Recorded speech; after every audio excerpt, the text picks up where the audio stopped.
학생을 위한 인용 출처 관리 두 번째. 이번 시간에는 표절 예방과 우리 설득력 있는 리포트 작성에 대한 인용 부분을 조금 더 살펴보도록 하겠습니다.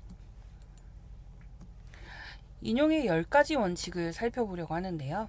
우리가 학술적 글쓰기라고 하는, 우리가 품격 높은, 우리가 격이 있다라고 하잖아요. 품격. 그래서 격이 있는 우리가 글쓰기를 하기 위한 6가지 기본 원칙을 좀 살펴보겠습니다. 먼저 첫 번째, 우리가 글을 쓰기 위해서 또는 과제물 또는 논문 이런 걸 하기 위해서 제일 먼저 하는 일이 있죠. 신뢰할 수 있는 자료. 우리가 할루시네이션 있는 인공지능에서 발췌하는 내용도 그렇고, 할루시네이션이 없는, 그러니까 정말 믿을 수 있는 학술적 가치가 있고 신빙성이 낮거나 또는 출처가 불분명한 그런 자료를 빼고 정말 내가 신뢰할 수 있는 자료를 수집하는 게 첫 번째고요. 두 번째는 그 자료의 모든 인용 출처를 명시하는 거예요. 그래서 상식에 해당하는 일반 지식이라고 하는 거 말고 누군가의 아이디어나 그 문장에 대한 것을 이제 인용해 올 때는 출처에 대한 거를 분명히 밝혀야 되고요. 그 다음 다양한 자료의 형태는 통계나 우리 도표, 그림, 데이터, 그리고 다른 사람의 저작에 대한 저작물을 활용하는 경우에는 출처를 표기해야 합니다. 그리고 직접 인용, 간접 인용이라는 거 앞에서 들으셨던 것처럼 직접 인용은 원문 표현의 가치가 높을 때 제한적으로 사용을 하고요. 단순히 요약이나 수고를 덜기 위해서는 우리가 직접 인용을 하지 않습니다. 그 다음 긴 인용에 대한 해설.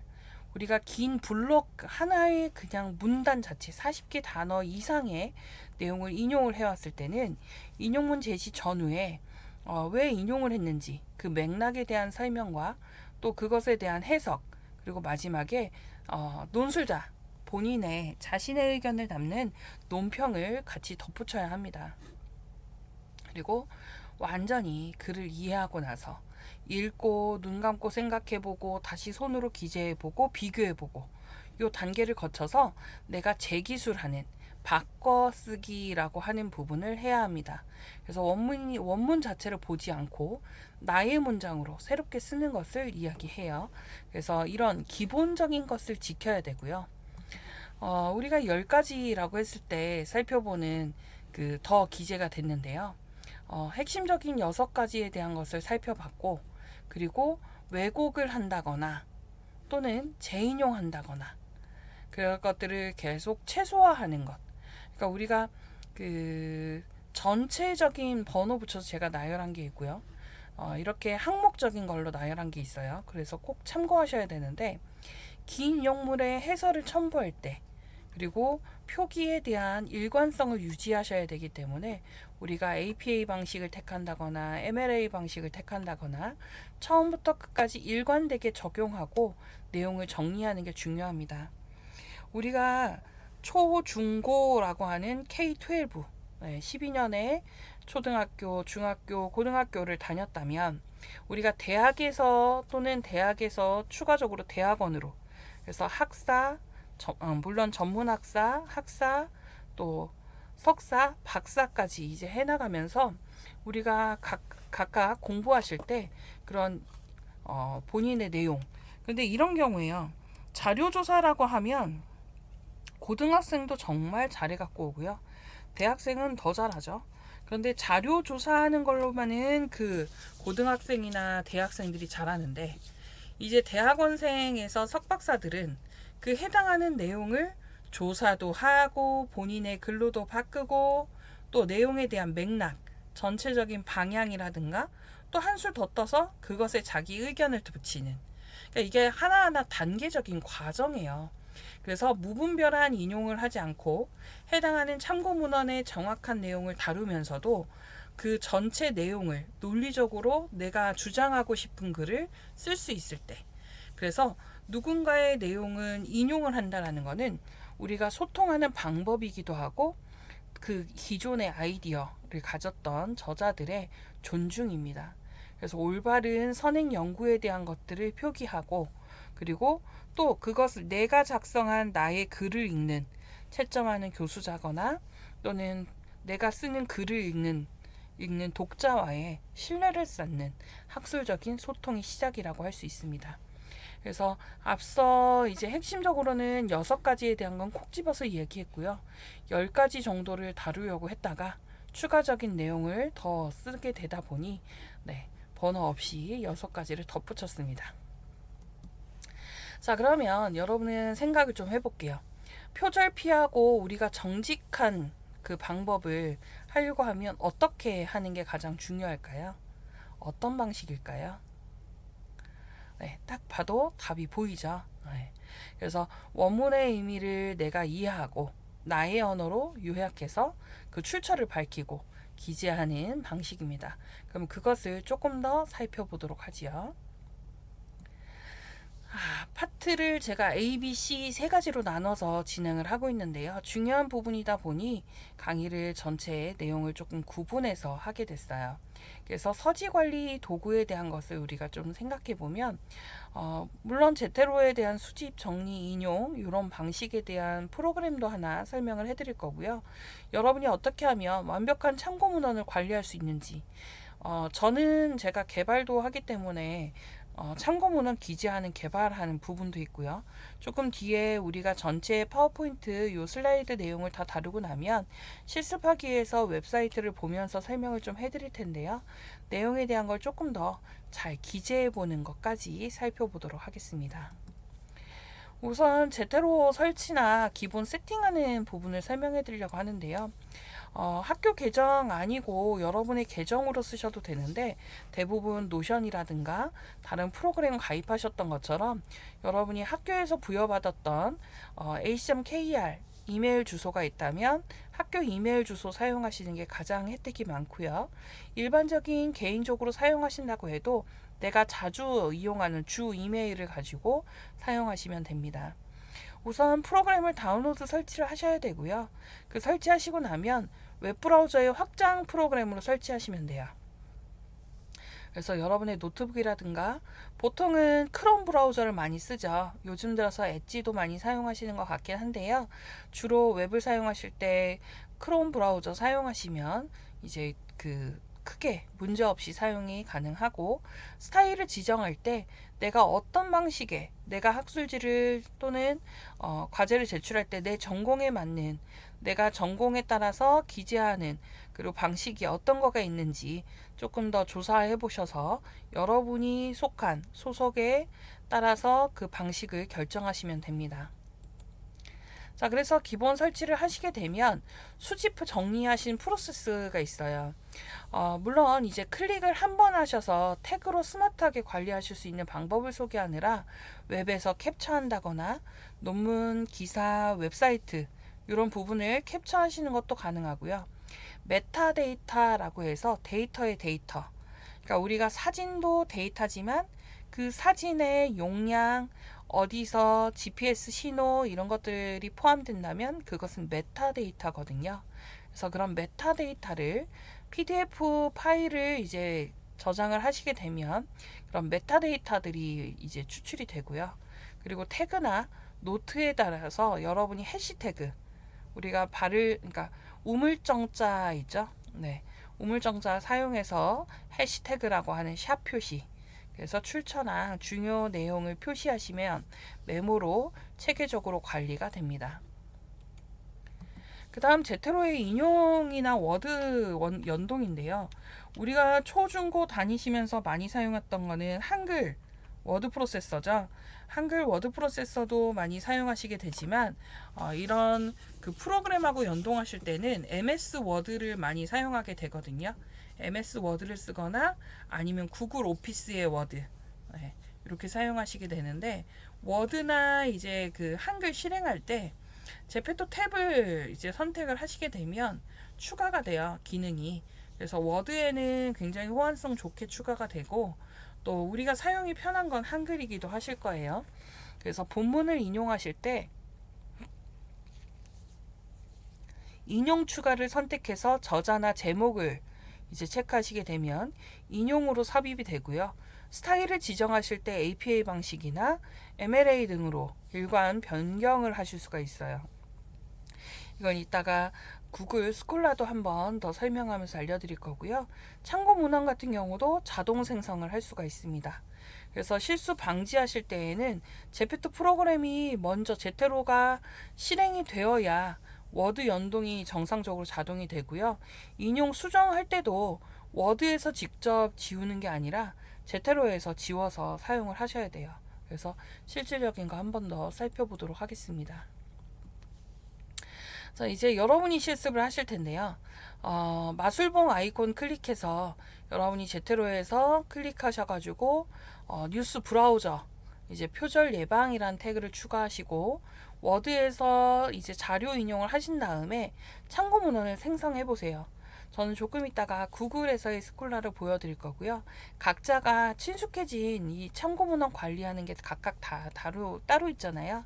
그래서 편하게 여러분이 사용해 보시는데 대략 한 5, 6분에서 7분 정도 소요가 되니까 직접 강의 들으시다가 멈춰놓고 다시 한번 해보셨으면 좋겠습니다.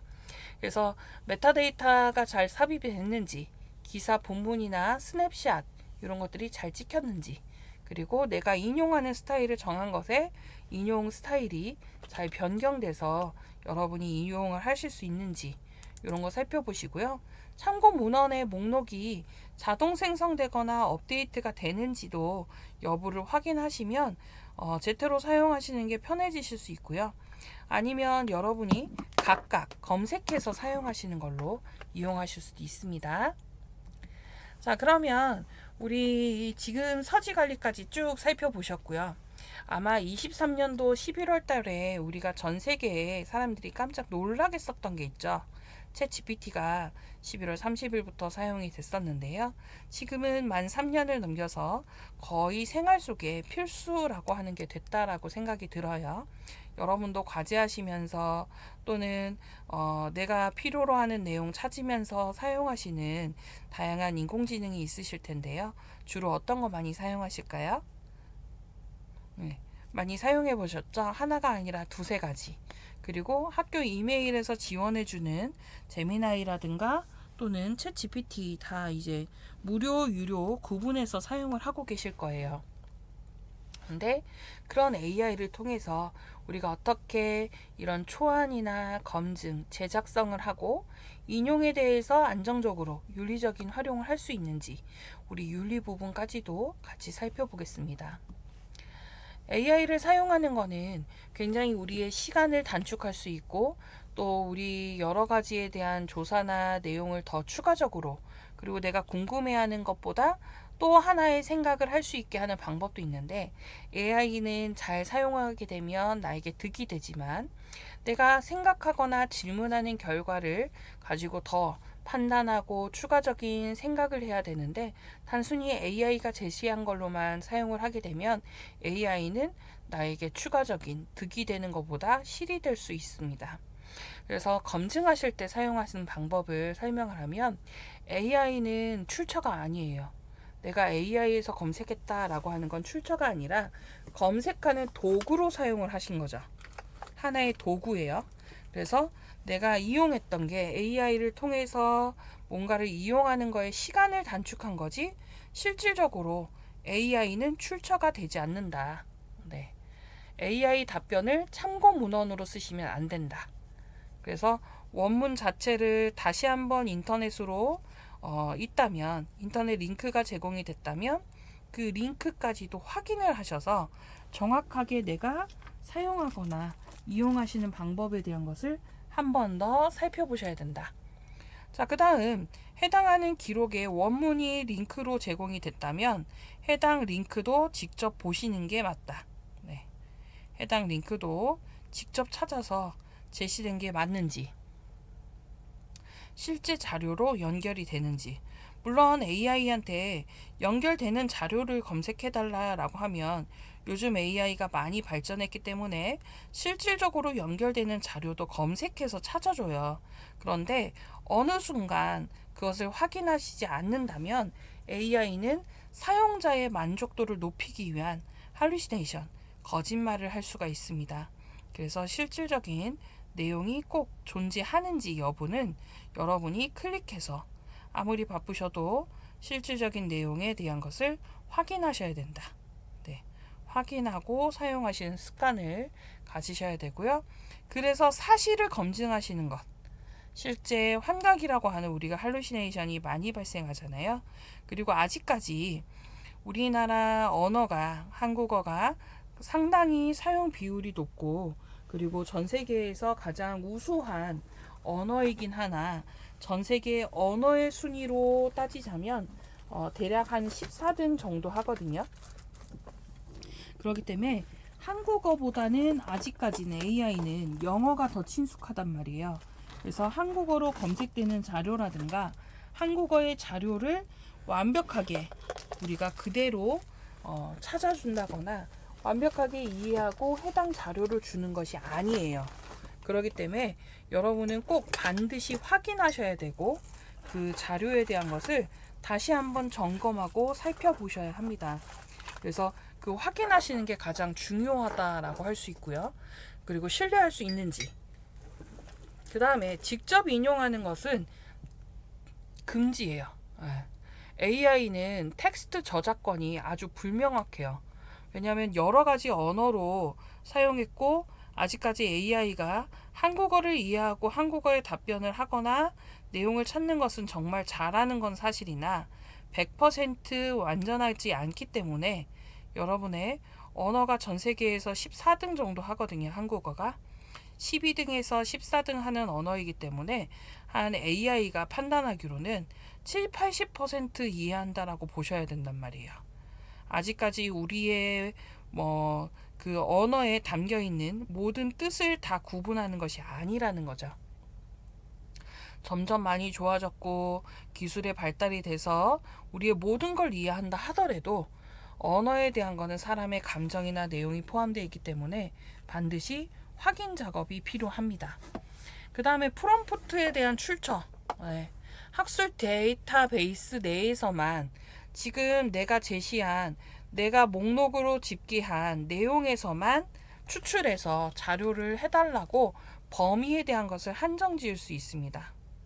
범위에 대한 거, 그리고 그 내용에 대해서 정확하게 구분하시고 언급하실 수 있는 거예요. 그리고 표절검사, 카피킬러라고 하는 대학 내에 표절검사 사이트가 있거든요. 물론 이제 일반 그 사이트도 있고요. 대학에서 여러분의 아이디라면 무료로 이용하실 수 있단 말이에요. 그래서 카피킬러라고 하는 것에서 확인하는 것까지도 한 번 더 살펴보도록 하겠습니다. 자, 그러면 우리가 검증을 하기 위해서 현재 링크에 대한 것을 확인을 해달라고 멘트를 이제 남기시는 것도 있고, 또 교차 검증, 사실에 대한 것을 확인하고 싶으니 웹에 대한 출처, 뉴스나 논문에 대한 것을 찾아달라고 요청하실 수도 있다. 우리가 하나의 문장만 더 추가하는 것만으로도 여러분이 AI에서 얻어낼 수 있는 자료나 내용들을 조금 더 명확하게 얻을 수 있거든요.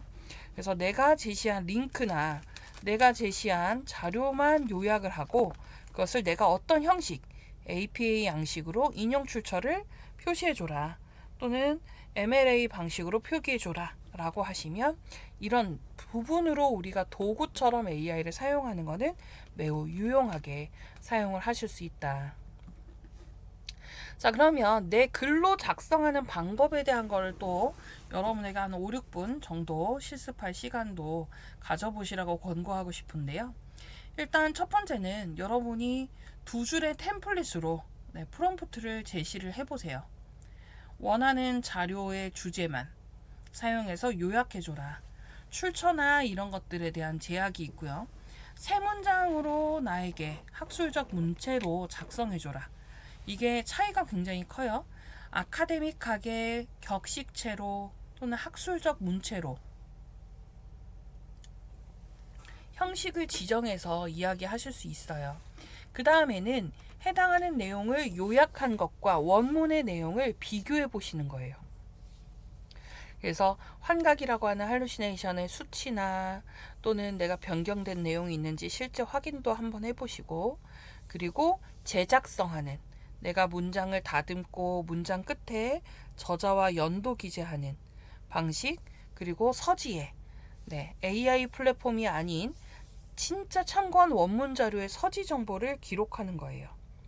그래서 그 할루시네이션이 없는지, 본체를 내가 변경했는지, 출처가 정확한지, 그리고 모든 사용은 AI 사용은 사용자에게 책임이 있다라고 할 수 있습니다. 여러분들 강아지 우리가 산책시키러 나갈 수 있죠. 강아지하고 산책 나가면 강아지가 막 뛰어갈 수 있어요. 오랜만에 산책 나왔으면. 근데 내가 뛰고 싶으면 같이 뛰어줄 수 있지만 강아지가 다른 길로 내가 의도하지 않는 방향으로 간다라고 하면 어떻게 하실 수 있어요? 목줄 당겨서 멈추게 하실 수도 있죠. 네, 그거예요. 내가 원하는 대로 방향을 제시할 수도 있어야 되고, 그 다음 강아지가 배변을 하면 어떻게 해요? 주인이 배변을 치워야 돼요. 그죠? AI도 마찬가지입니다. 여러분이 사용하면서 AI도 거짓말, 할루시네이션이라고 하는 확인되지 않는 것, 그리고 마치 이럴 것이다 라고 아주 근사하게 써주는 그런 것들을 걸러내어야 하는데 그 부분의 책임은 사람, 사용자에게 있다. 이것을 꼭 기억해 주시면 좋겠습니다. 자, 그럼 표절 예방을 할 수 있는 우리가 또 생각을 해보도록 하지요. 리포트를 작성하는 데서부터는 시작부터 끝까지 여러분이 각 단계로 점검을 해보시면 좋겠는데요. 첫 번째, 자료 수집. 내가 네이버, 구글, 아니면 퍼블렉시티, 챗 GPT, 제미나이, 아니면 클로드, 그 외에 AI도 많아요. 그죠? 그런 곳에서 자료를 찾았을 때 실질적인 원문과 내용의 저자, 연도, 출처를 정확하게 확인했는지, 그리고 그것을 내가 폴더에다가 각각 필요한 것에 잘 구분해서 파일명과 폴더명을 정확하게 저장해서 재확인을 할 수 있게 자료화 시켰는지, 그 다음 그 수집한 자료를 주제별로 분류도 하고 내가 필요한 그 메모도 남겨서 저장을 했는지, 그리고 초안을 작성할 때 해당하는 아이디어, 다른 사람의 아이디어라고 하면 그 문장 끝에 내가 인용을 했다, 간접 인용이다 또는 직접 인용이다 라고 하는 방식의 우리 인용 표기를 했는지, 그리고 인용을 할 때 40개의 문장 이상이라면 쌍따옴표, 우리가 큰 따옴표라고 하는 따옴표, 그리고 간접 인용이라고 하는 부분을 다 기재가 완벽했는지, 그리고 서지 생성 단계에서 APA 방식이나 MLA 방식이라든가 또는 우리가 이공계 스타일인지, 내 소속의 어느 전공의 어느 학술지 또는 어느 과목의 담당에게 과제를 제출하는지에 따라서 참고 문헌 리스트를 표기하는 방식이 다를 수 있어요. 그 방식을 잘 인지하고 변경을 하셔야 되는 것과 최종 검수하는 단계를 거쳐서 내가 카피킬러라고 하는 표절 검사를 해서 누락된 부분이 있는지 없는지 해당 내용을 살펴보실 수 있을 것입니다. 그래서 최종 여러분이 과제를 급급하게 제출하신다거나 그러는 것보다는 약간의 여유를 갖고 내가 참고 문헌이 잘 매핑이 됐나, 또는 따옴표나 내용, 표절률이 이제 전체 15%, 보통은 과제는 15% 정도고요. 논문 10%, 그리고 어느 경우에 에세이나 이런 경우에는 5% 미만 이렇게 요청하는 것들이 있을 거예요. 그래서 해당 내용이 잘 표기가 됐는지도 확인하셔야 합니다. 자, 그러면 우리 이제 마무리 해보도록 하지요. 인용이라고 하는 거는 정말 내 주장의 신뢰성을 높이는 거예요. 내가 쓰는 논리적인 글을 남이 읽었을 때, 와, 이건 정말 학술적이네? 아, 이건 논리적인데? 라고 하는. 그래서 나의 글에 대한 책임을 지고 연구 윤리를 지키는 과정입니다. 그래서 간접 인용, 직접 인용, 재인용에 대한 것을 여러분이 잘 판단해서 결정하시면 좋겠고, 제테로라든가 서지관리 도구에서 AI를 활용하실 때 그런 표절에 대한 것들 참고하셔야 되고요. 지금 여기 언급된 몇 가지 사이트와 여러분이 샘플로 작성하시면 저에게도 제출해 보실 수 있도록 기회를 한번 마련을 했습니다. 자, 그러면 우리 웹의 실질적인 내용을 조금 살펴볼까요? 여러분 이제 공부하시면서는 여기에 제가 추천 자료라든가 참고 사이트를, 그리고 여러분이 여러 가지 과정을 수강하시면서 자랑하실 공간을 쭉 만들어 놨거든요. 그래서 여러분과 함께 채워갔으면 좋겠고요. 제가 하나 팁을 드렸으면 여기 대학생을 위한 인공지능 A2G라고 해서 많은 대학생들에게 특강을 하면서 지냈던 자료가 있었어요. 그래서 여러분에게도 공개를 해드리는데요. 전체 이제 영상 같은 영상 제 녹화 강의도 있고요. 과거에 이제 해줬던 비전공자들을 위한 녹화 강의도 좀 달아놨고, 또 여러분이 참고하시면서 인공지능에 관련된 윤리나 내용을 좀 보셨으면 좋겠어서 쭉 필요 내용들을 이렇게 담아놨어요. 그래서 참고하셨으면 좋겠다. 네, 여러분이 보시면서 공부를 좀 해주셨으면 좋겠다 라는 생각을 갖고 있고요. 앞서 얘기했던 카피킬러예요. 여러분의 학교마다 이 카피킬러라고 하는 게 있을 겁니다. 그래서 정확한 문서를 판단하는 것도 있고요. 표절률도 문서에 대해서 직관적으로 표절률이 보여요. 그리고 검사 문서와 비교 문장을 옆에서 제시하면서 웹에서 똑같이 검출이 됐는지, 그리고 결과 확인서를 이렇게 제출할 수 있도록 확인서를 줍니다. 그래서 여러분이 한번 확인해 보시면 이 카피킬러에 대한 여러 가지들을 공부도 하실 수 있고 해당 내용도 자세하게 보실 수 있을 거예요. 그래서 각 학교별로 있는데 제가 이제 경기도에 있다 보니까 경기도에 있는 내용 가지고 보여드렸습니다. 그 다음 제테로 사이트를 알려드릴게요. 이 제테로 사이트를 제가 여러분들 사이트에다가도 이렇게 기록을 해드려 볼게요. 참고할 여기에 이제 추천 자료를 이렇게 남겨드릴 거예요. 그래서 여러분이 살펴보셨으면 좋겠습니다. 자, 제테로는 다운로드 여기서 받으시면 되고요. 다운로드 받으셨을 때 윈도우즈나 iOS, 안드로이드 그리고 기타 다운로드 선택해서 받으시면 됩니다. 그리고 조테로라고 하는 이것들을 설치하실 때 이 조테로 프로그램이 PDF를 관리하기 위한 자유 오픈소스, 그래서 서지 관리 소프트웨어예요. 인용이나 소프트웨어, 참고 문헌 관리하는 소프트웨어고요. 이 소프트웨어로 굉장히 많이 사용되는, 누구나 무료로 사용하실 수 있는 프로그램입니다. 그래서 소개하느라 위키백과 보여드렸고요. 서지 관리 프로그램이라고 하는 조테로를 설치하는 방법은 웹에서 검색하시면 많을 거예요. 홈페이지 접속해서 회원 가입하시고요.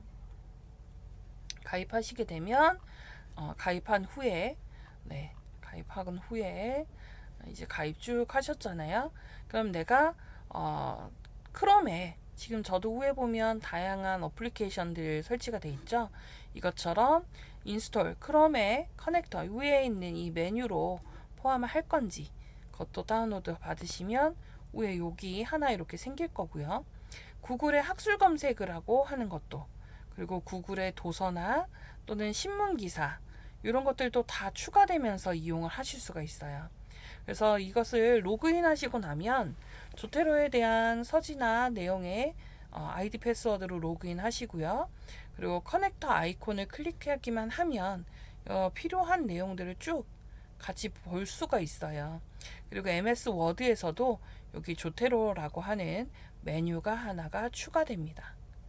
그래서 MS 워드에서 사용하시는 방법이 조금 편하다. 그래서 각주 달기라고 하는 기능을 이용하시면 되고, 창이 이렇게 나오면 그 창의 연도에 대한 거, 그리고 참고 문헌 목록을 만들기라고 하시면 목록이 이렇게 만들어져요. 그래서 여러분이 요 실습을 하시고 보셨으면 좋겠다. 물론 요것도 참고 자료로 여기 아래다가 이렇게 댓글 달아드리도록 하겠습니다. 설치, 설치 및 활용 방법 남겨놨으니까 여러분이 요 링크를 가지고 사이트 처음에 슬라이드에서 제공했던 링크 찾아서 접속하시면 계속 오픈형으로 보실 수 있습니다. 자, 그래서 서지 관리 프로그램을 이렇게 쓰실 수 있고요. 제가 이제 APA 소개를 했는데 APA는 경희대학교에 정말 정리가 잘 돼 있더라고요. 그래서 APA 방식의 스타일 지금 현재 7번째 에디션을 보고 있거든요. 그래서 7번째 에디션에서는 어떻게 표기하면서 써야 된다 라고 하는 게 경희대 중앙도서관에 너무나 정리가 잘 돼 있는 거예요. 그래서 추천 자료로 제시를 해드립니다. 요거는 APA 7번째 에디션. 그래서 가이드예요. 가이드까지. 그래서 요 에디션 가이드 버전에 해당하는 거는 요걸 참고해 주시면 좋겠다. 그래서 각각 저자에 대한 거 표기하는 방법이라든가 본문 내에 인용하는 방법, 그리고 각각의 내용들을 아주 상세하게 되어 있기 때문에 참고해 주시면 좋겠고요. 마지막으로 서울대학교 글쓰기 교실입니다. 서울대학교 글쓰기 교실은 여기 글쓰기 길잡이에 가셔서 공부를 하시면 여러분이 글에 대한 거를 어떻게 쓸 수 있는지 전체적인 내용을 보실 수가 있어요. 이것도 글을 남겨놓도록 하겠습니다. 자, 그래서 서울대 글쓰기까지 표기를 해드렸는데요.